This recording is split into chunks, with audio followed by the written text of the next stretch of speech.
It was 10:31 when my phone buzzed. Emergency alert. Do not enter underground structures such as basements. Stay above ground until the all clear. My husband looked up from his phone and stared at me. Did you just get a... Yeah. That's creepy, I said, glancing at the stairs. Our kid had fallen asleep for the night about an hour ago. What do you think's going on? I don't know, he replied. Could it be like a gas leak? Radon or something? We had had a radon pump in our basement since we had moved here. Maybe there was some weird influx of it or something. I ran up the stairs to check on our 5-year-old daughter as Luke flicked on the TV. Grace was sleeping peacefully, her blanket wrapped around her. I made sure that she was breathing, comfortable, totally fine before heading back downstairs. When I did, Luke was glued to the TV, which said the same thing. A black screen, pixelated white letters, blocky colors jittering along the top and bottom of the screen. Emergency alert. Do not enter underground structures. Maybe we should get out of here, I said. But it's late and Grace has school tomorrow. Yeah, so? We'll miss school. We can go to my mom's. Luke crossed his arms and stared at the TV.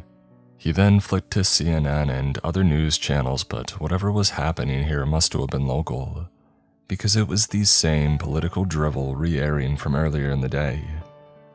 There was not a blip of the emergency alert anywhere except the local news channel.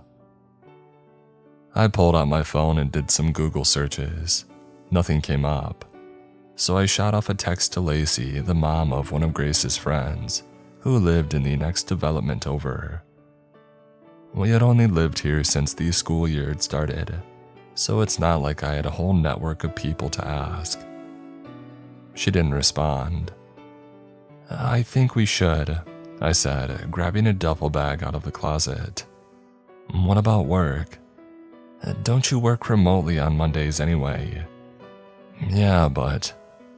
I walked over to our basement door. The chain was latched. I hurried into the kitchen, opened the drawer, and pulled out some postal tape. What are you doing?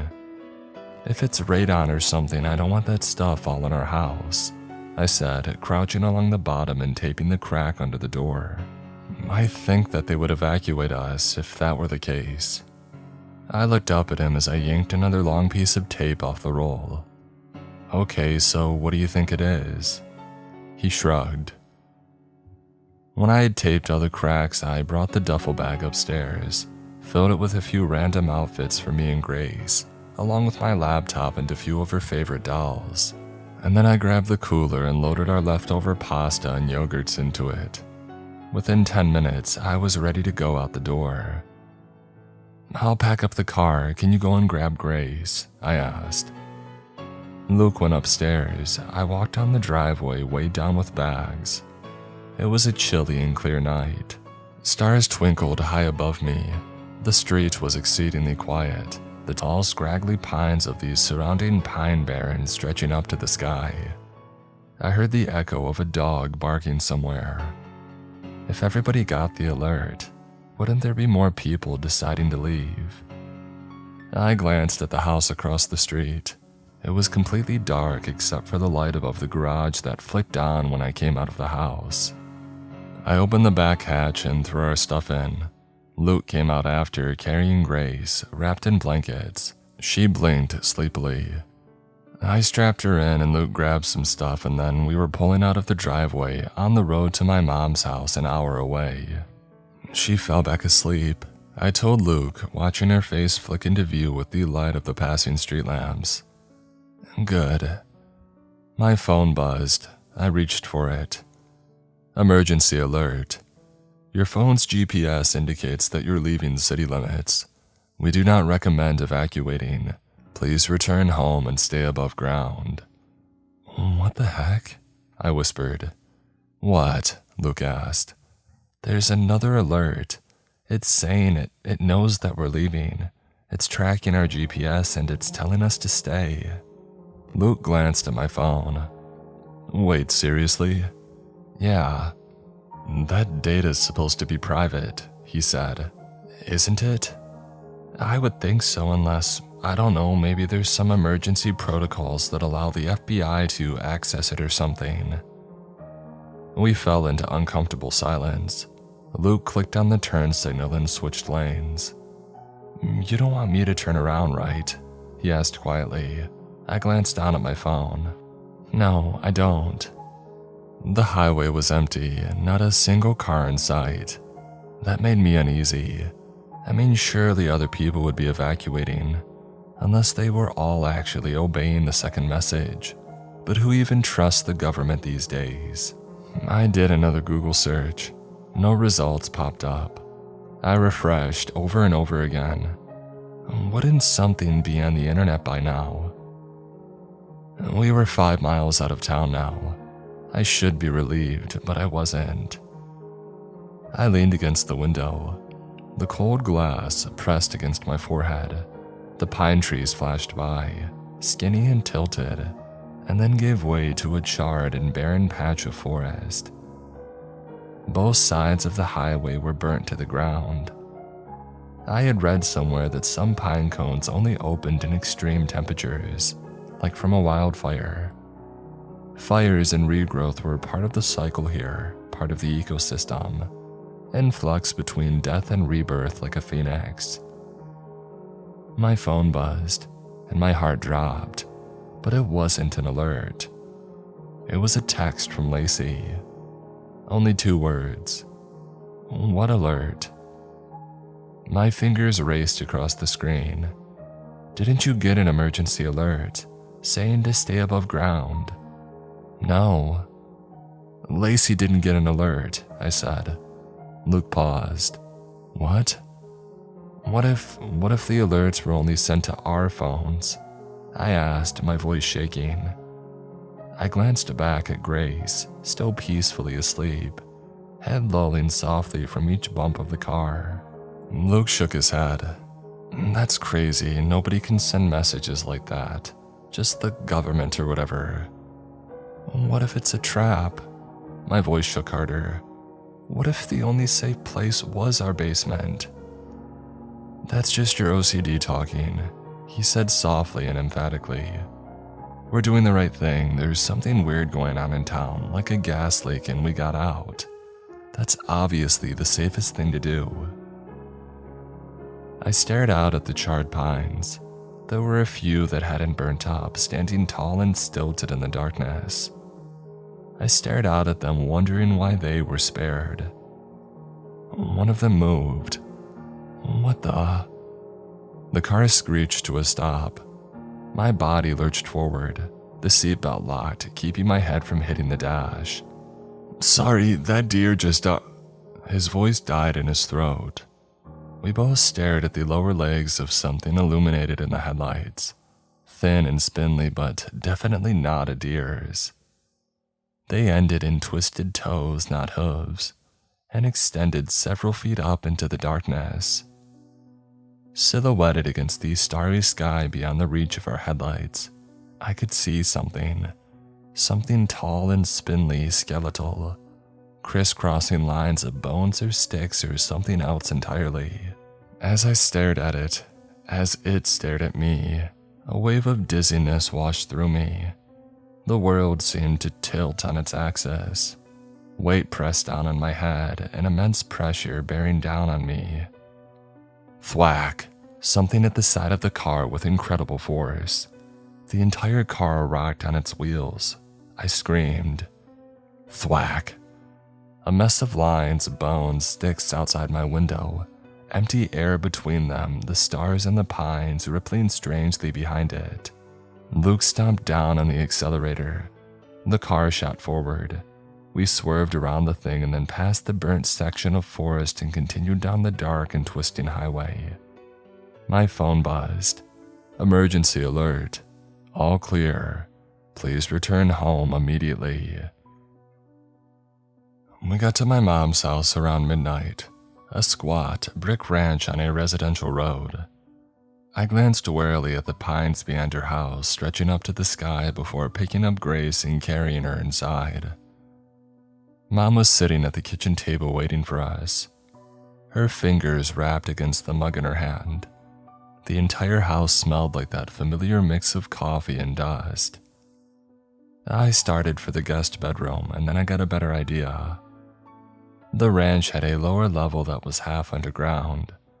It had been finished into an office, but there was a couch down there. I could have Grace sleep on the couch and we would sleep on the floor. "Where are you going?" Mom was standing behind me, eyebrow raised, as I undid the chain lock to the basement floor. "I think we're going to sleep down there." "No, you're not. It's all dusty down there. I haven't cleaned for ages. There could even be mice and we're sleeping down there." "Those alerts were probably just a prank," she continued, "or a glitch or something. Besides, you're like an hour away now." I had only told my mom about the alerts. I didn't tell her about the thing in the woods. My mom was not a supernatural person. She would definitely chalk it up to a trick of the light or something. Casper himself could be floating in front of her face and she would call it a trick of the light. "Oh, you're being ridiculous," she continued. "You know, this reminds me of that time that you taped up the door to the attic.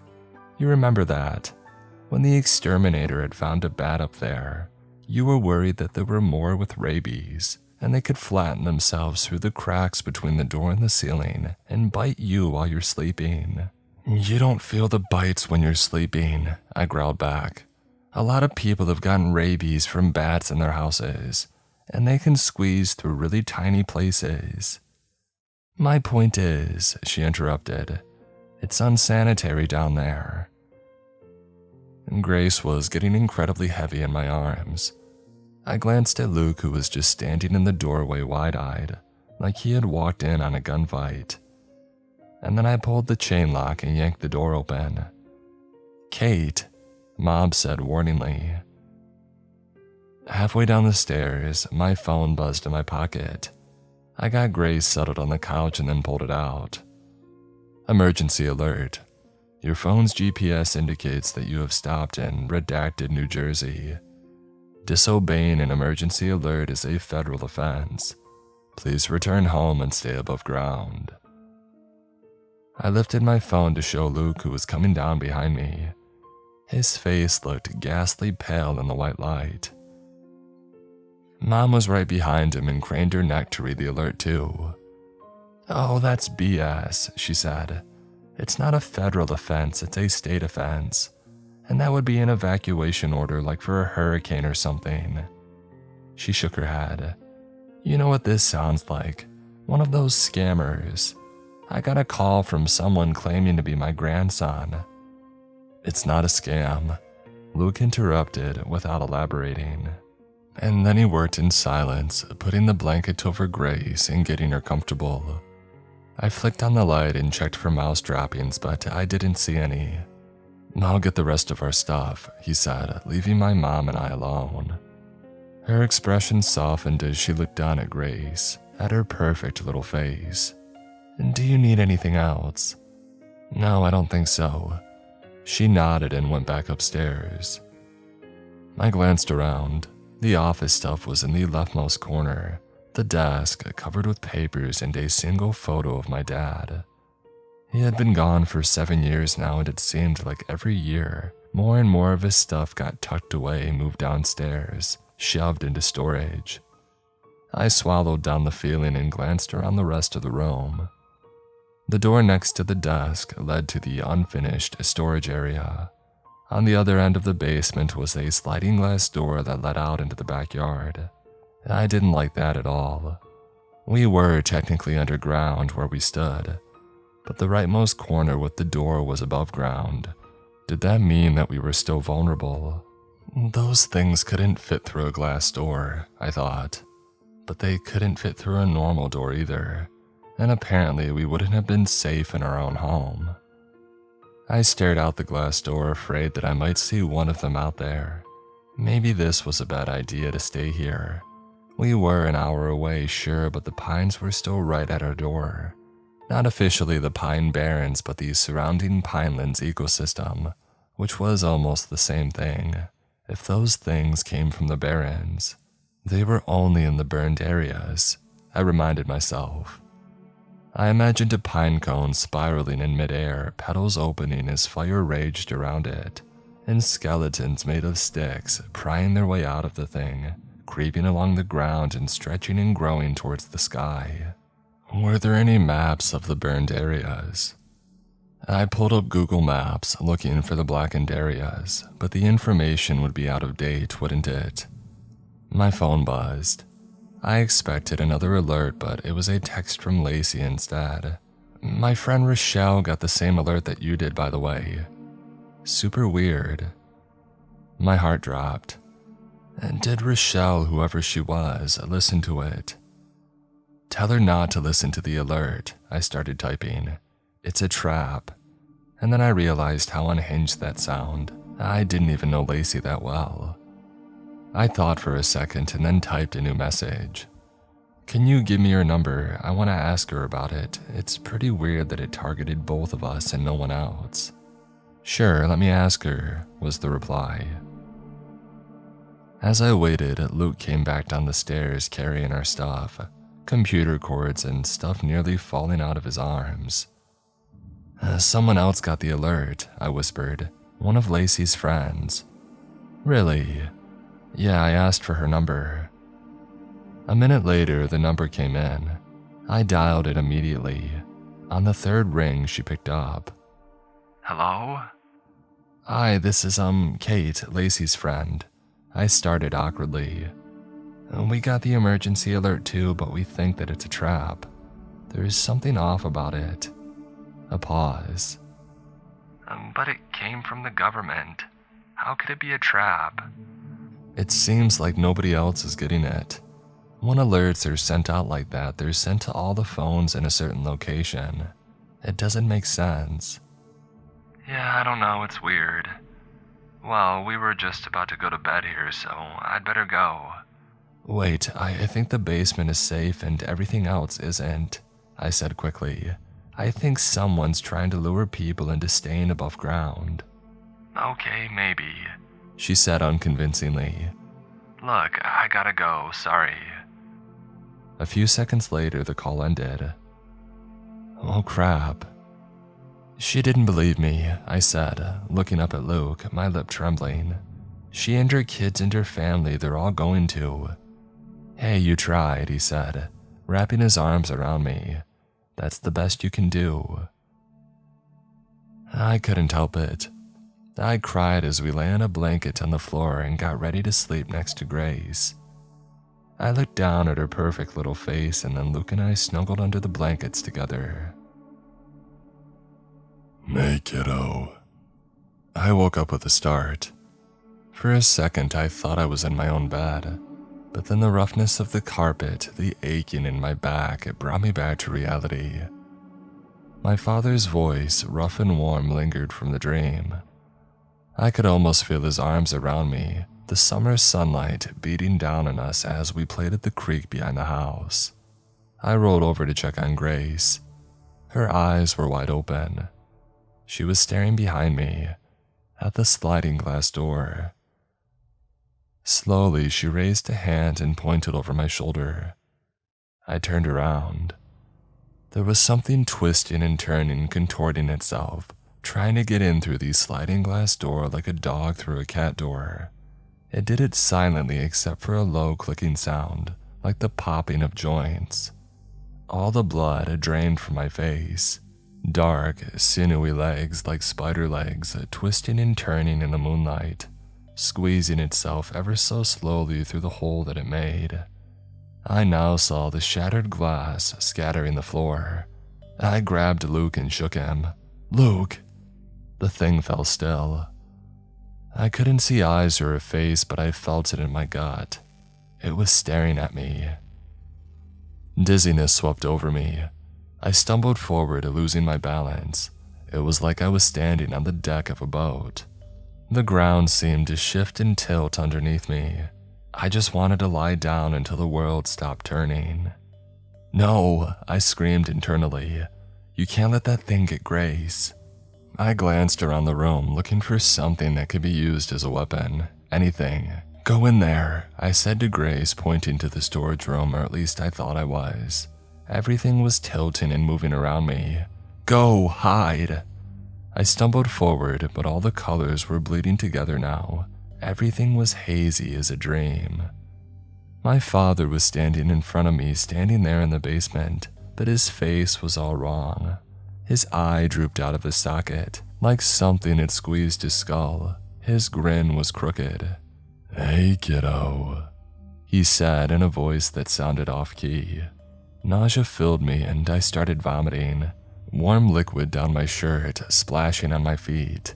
My dad, not my dad, stood tilted, like gravity had suddenly changed.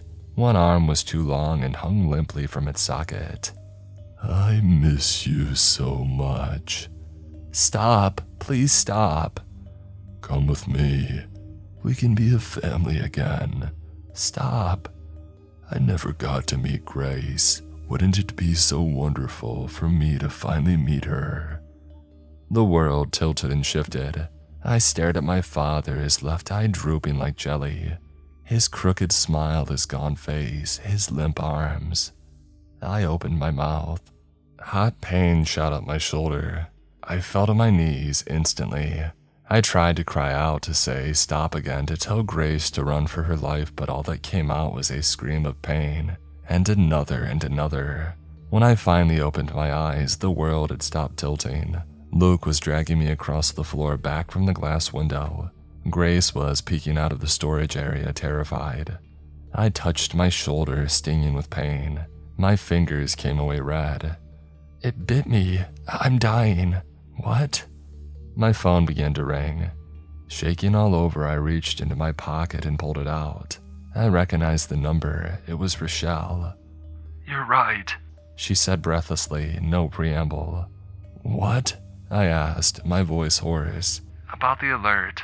My husband, he has some friends who work with cell phones and stuff, and She took a deep breath, trying to steady her voice. They traced the signal. It's not coming from the government or the town hall or whatever. I chewed my lip and held my breath. It's coming from the middle of the woods. The hospital was mostly empty. Quiet, dark, fluorescent lights buzzed overhead, and the walls were a sickly shade of seafoam green. The doctor, a tall, thin man in his 60s, didn't seem to believe my story, but he admitted me for observation anyway. My mom was staying at her friend's house with Grace in their non-walkout basement. I didn't want to leave her. I wanted her right here with me, but the hospital was above ground, and someone needed to treat my wound before I bled to death. Luke left me for a moment to use the bathroom. I closed my eyes, not intending to sleep, but I was so tired and the bite was now only a dull throbbing pain. I drifted in and out of consciousness until I heard two voices in the room. I snapped my eyes open for a moment to see the doctor and a nurse hovering over me. They were talking softly to each other, looking concerned. I quickly shut my eyes again, pretending to be asleep. I caught a bit of their conversation. It's just like that man, the nurse whispered. The one that was admitted last night. John something. A pause. I know. What do you think this is? I don't know, Rita. I really don't. Do you think that we should give her a diazepam, preventatively? The nurse asked. The other one, he screams so much. The family will ask questions. There's no reason for her to be on diazepam for an animal bite. Well, they'll ask questions when she's dead, too. The nurse snapped back. The least we can do is make her comfortable. Shh. Oh, God.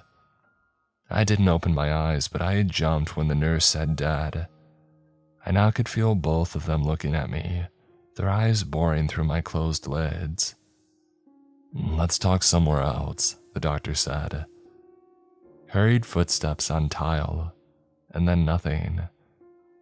I opened my eyes. I'm going to die. I don't know how long I lay there wallowing in my own misery, but footsteps jolted me awake. Luke was walking back in.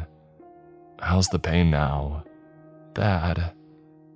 I told him what I had overheard, my voice quivering. That doesn't mean anything, he said, but I could hear the concern in his voice.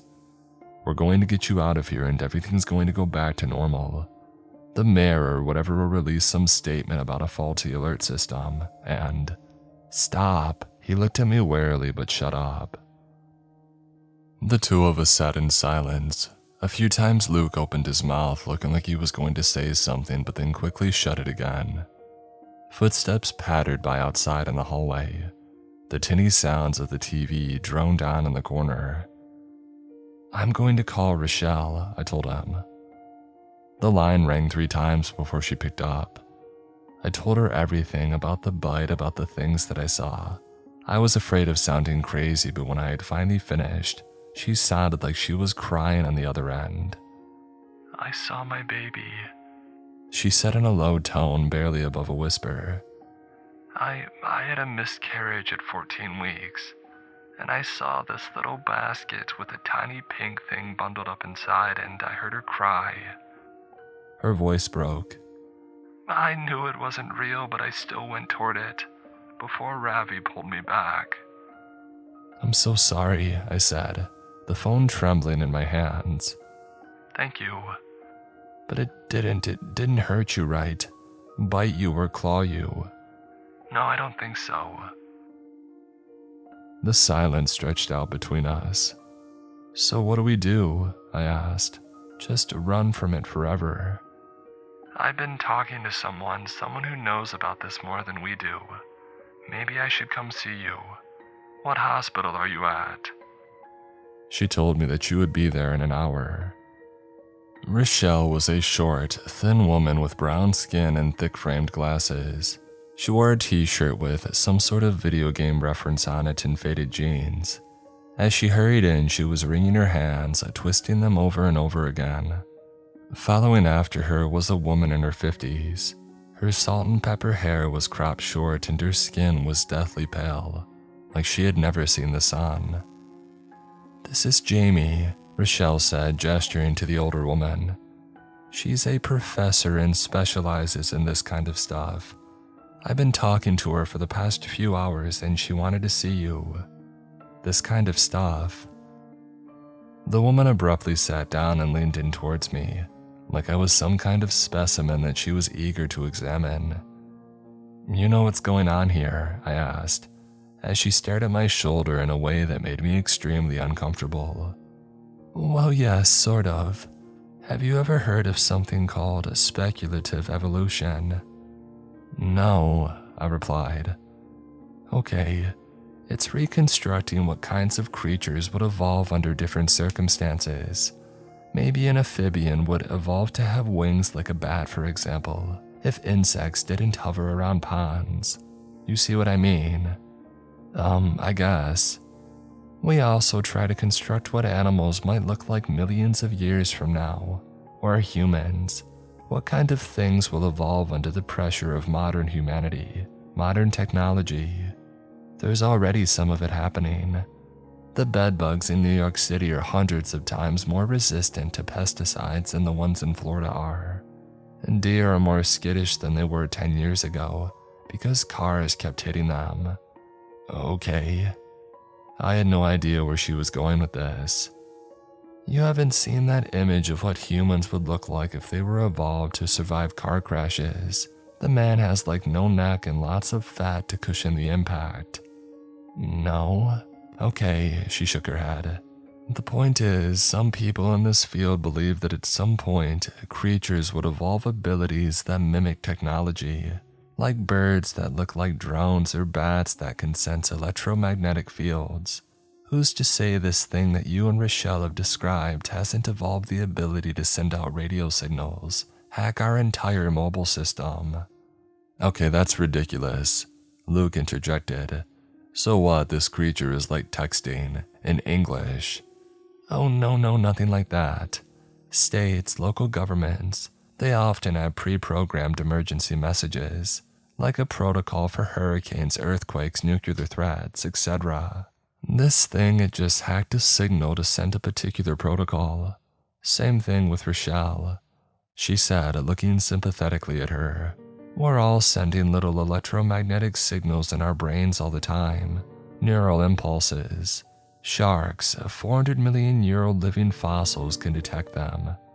These things, they can hack them. So when I saw my dad, I glanced at Luke. That thing was hacking my brain signals. Jamie nodded. Oh, it's a little more complicated than that. I believe this thing sends out a chemical in the air too, at close range that messes with some neurotransmitters. But essentially, yes. Okay, but why is the basement safe then? Because it's too big for them to get down there, Luke asked. Well, I'm glad you asked that, Jamie replied with a big, victorious smile on her face, like she was just about to tell us the secret to the universe. They chose that emergency protocol with the basement because their abilities don't work if you're underground, just how your phone reception goes out when you're underground. A heavy silence filled the room. Luke and I looked at each other. For one, this sounded pretty out there, conspiracy theory level stuff. More unbelievable than Roswell. On the other hand, nothing that I had experienced in the past 24 hours had made sense. How do you know all of this? I asked. This isn't the first time that it's happened, she replied, her face grim. Almost 10 years ago, the same thing happened out by Woodland, on the border of Wharton State Forest. I studied it then too, but there weren't as many of them. Okay, but the text didn't get sent to everyone, Luke said. Only us and Rochelle so far that we know of. Right, so these things, I call them stickmen by the way. They only target people with overactive imaginations. People who send out really clear and strong brain signals. It's easier for them to find you and it's easier for them to hack your brain. They're not actually producing the image you see of your deceased loved ones or whatever. They're just knocking it loose from your memory, from something that you've imagined. If you've imagined your kid disappearing 1,000 times because you have anxiety or OCD, that makes it all the easier for them to use it against you and lure you in. And of course, there's more for them to eat. More for them to eat. Yeah, they eat brains. I mentioned that, didn't I? More awkward, heavy, suffocating silence. Kate said that she heard the doctor saying she's going to die, he said in a soft voice. Is that true? Jamie glanced at me but stayed silent. Rochelle jumped in, her voice full of heartache. Jamie told me that if one bites you, it's linked to you. It will follow you and end you. It'll show you your worst nightmares first. Jamie interjected, absolutely unable to read the room. Show you everything you fear. But when it starts showing you yourself in these waking nightmares, that usually means you only have a day left. I swallowed a wave of nausea, and then I started getting out of the hospital bed. I needed to get out of here, away from Jamie's stare, Luke's concern, and just a moment of silence. Maybe I would get a Coke from the vending machine, not even a diet one. I hadn't had a full sugar one in ages. I tried to keep out the memory of my dad before me in my mom's basement. I had imagined him saying those exact words. When I was at my lowest point years ago, when a flicker of suicide showed itself in an ocean of postpartum depression, and that stickman or whatever has used it against me. Another wave of nausea. I pushed towards the door. Wait, Rochelle said, standing up and reaching for my arm. I'll be right back, I snapped. I made my way down the empty hospital hallway, beeping machines and echoing footsteps in the distance. Tears pricked my eyes. I kept going, making a left and then a right, following the signs for the vending machines. My feet shuffled along the ground, taking me there slowly, ever so slowly. Kate, stop. I turned to see Luke coming after me. He stopped 6 feet away, trying to give me space. "I just need a minute," I replied, my voice shaky. No, it's not that. Your mom just texted me and we have to go. Grace." His voice broke, and my heart broke with it. "What happened?" "She fell," he said, his voice barely above a whisper. "She's not awake. They're rushing her to the hospital." "To the hospital?" "You mean here? They're taking her here?" I asked frantically. "They're taking her to the hospital," he repeated. Something twinged inside me. That doesn't make sense. That's not an answer. I looked down. No. On the floor, something black, slick and wet on the green linoleum floor. A tendril like a long umbilical cord attached to Luke's foot and leading down the hallway. I felt dizzy. The world started to tilt. "Kate!" I turned around to see Luke behind me, frozen, eyes wide. I looked back. The other Luke was no longer standing there. It was me. I was staring at my own face. I wish that I could say it looked different, one eye popping out, skin all blistered and pink, but it wasn't. It looked exactly like me, like looking in a mirror. I looked down. Other me was holding a pillow. She held my gaze for a second and then looked down at the floor. I followed her gaze. Grace was lying at my feet, eyes closed, hands resting neatly under her head, fast asleep. No. I knew this intrusive thought. I knew how it ended. It's not real. I turned and ran back down the hallway, reaching for Luke's hand. Rustling behind me, I couldn't look back. I couldn't. Luke pulled me into the room and I followed, breathless. "We have to get underground, it's here." Rochelle and Jamie looked at me, and then they looked at the floor. For a second, I thought I was going to see my worst nightmare, but instead, I looked down to see blood dripping off my arm, seeping through my shirt, traveling in wet, soaky rivulets, dripping to the floor.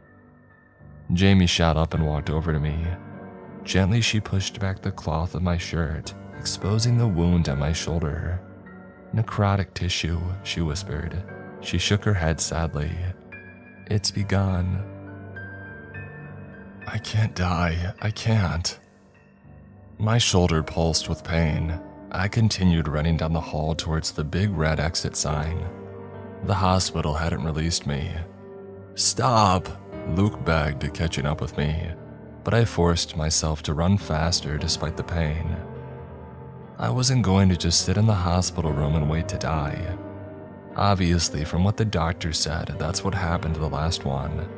I was going to get underground.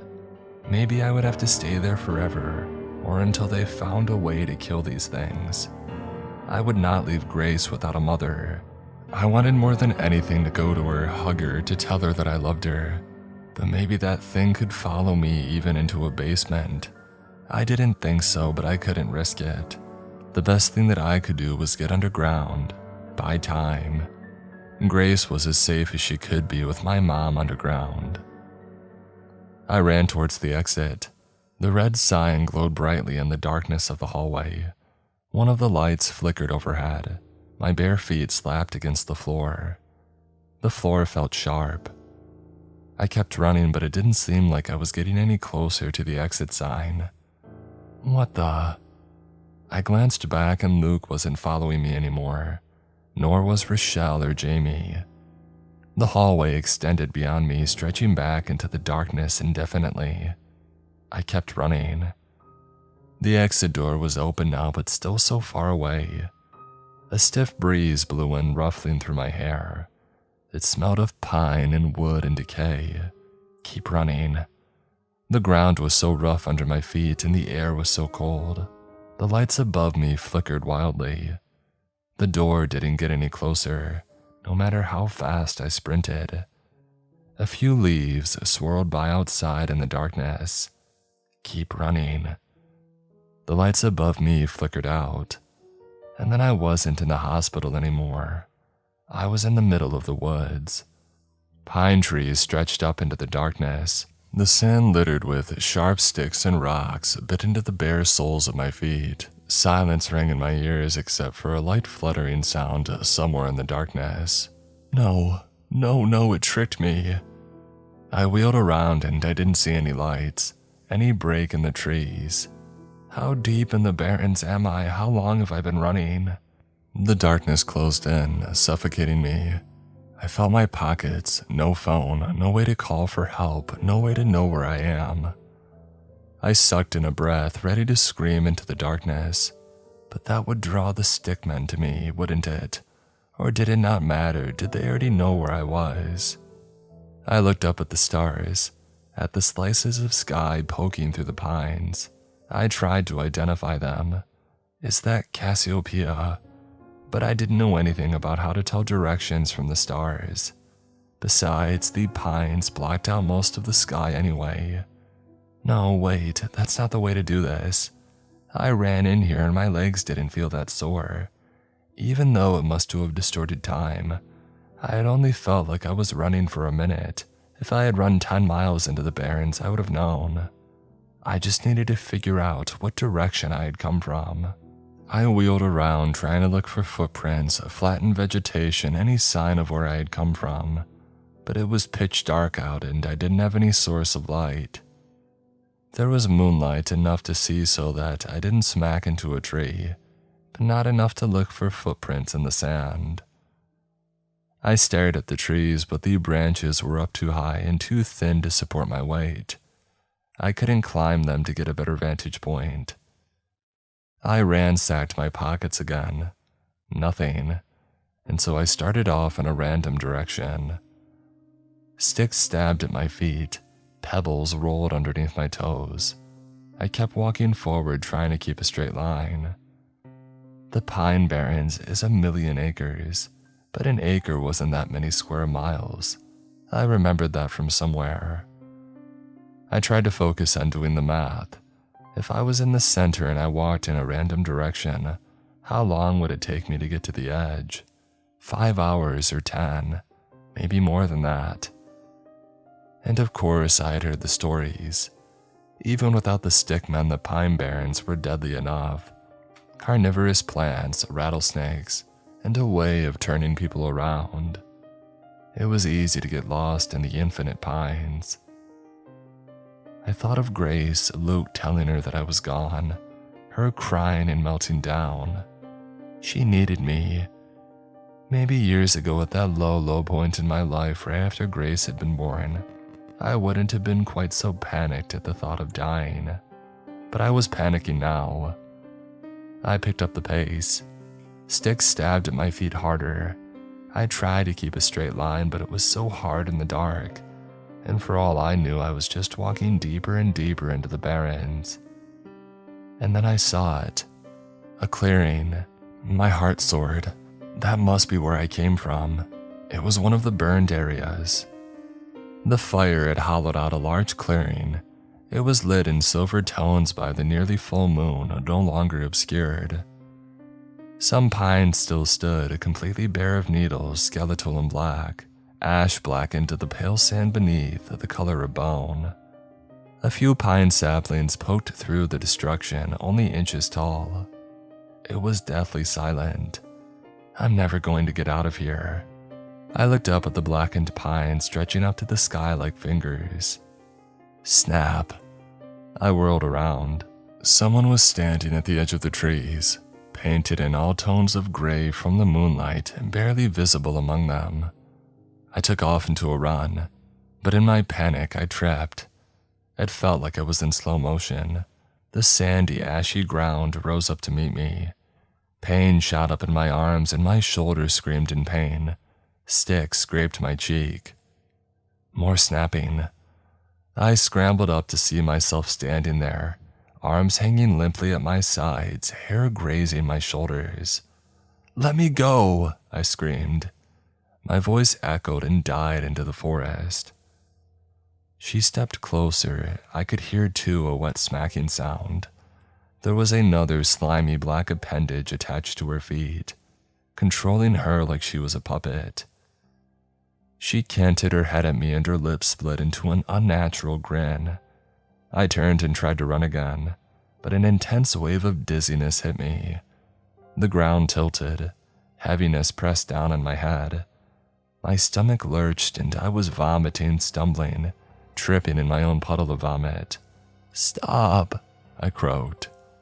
I was lying on my back, warm, wet vomit soaking through the back of my shirt. Twisted black appendages were filling up the corners of my vision, melting in with the twisted black pines stretching up to the sky. The stars above me looked like shooting stars moving across the sky with how dizzy I was. The sky was replaced with my own face. Her hair hung onto my face, sticking to the sweat and the vomit. Her lips curled into a smile, and then her mouth began to open. Wider, wider, wider. Rows of sharp teeth like a lamprey's descending into the darkness of her throat. I tried to push it off, but my hands met slime. I was pinned by the creature, one of the stickmen. It was only her disembodied head hovering over me, attached to a tangled black mess of a creature. "They eat brains," Jamie's voice echoed in my head as the teeth loomed closer.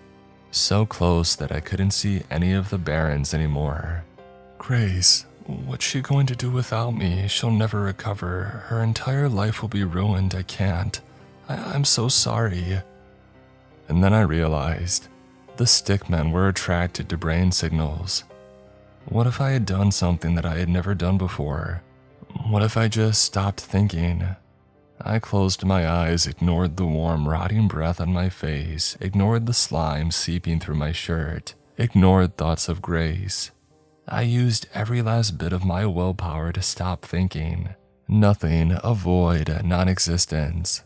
A clicking sound came from above me. The creature began to shift its weight. I continued thinking about nothing, absolutely nothing. The creature pulled itself off of me. When I opened an eye, it no longer wore my head. It was twisting and turning, making clicking sounds, lifting some of its appendages in the air, as if confused, as if it thought I had escaped and it was trying to sense me out again. I lay there in the dark, burnt forest, thinking of nothing for seconds, minutes, hours. It was the hardest thing that I had ever done, pushing away thoughts of Grace, of my future, of hers. Pushing it all out and being empty. When the sun began to rise, I pulled myself up. The burnt forest was bathed in the pink hues of dawn.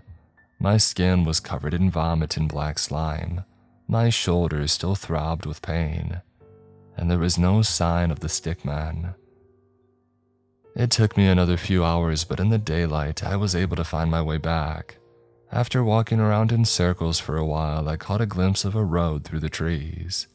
I had apparently fled the hospital and run a half-mile into the pine barrens across the street. Luke and the hospital staff were looking for me all night. I was reunited with Grace, and it was the happiest day of my life. I think that the stickman is still linked to me. We've been spending our nights in the basement where we've been totally safe. Rochelle, Jamie, and I have been working together to figure out how to kill it for good. Some guy online from the incident 10 years ago claims that drowning them works.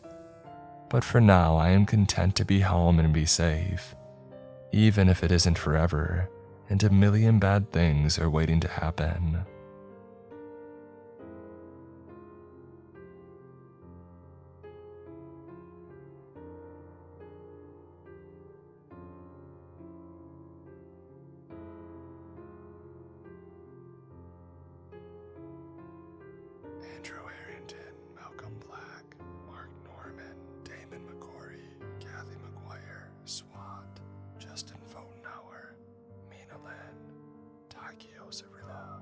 Sanjay Anthem, Sleepy Shroomy, Dragon Slayer 048, Richard French, Miss Eldridge, Jimmy Griffin, Shelley Bruno, Leon Knott, Ty Can't Play, That One Woodsman, Talamagara, Meek Asher, Die Screaming, Nelson Asada, MP Massacre 91, Ray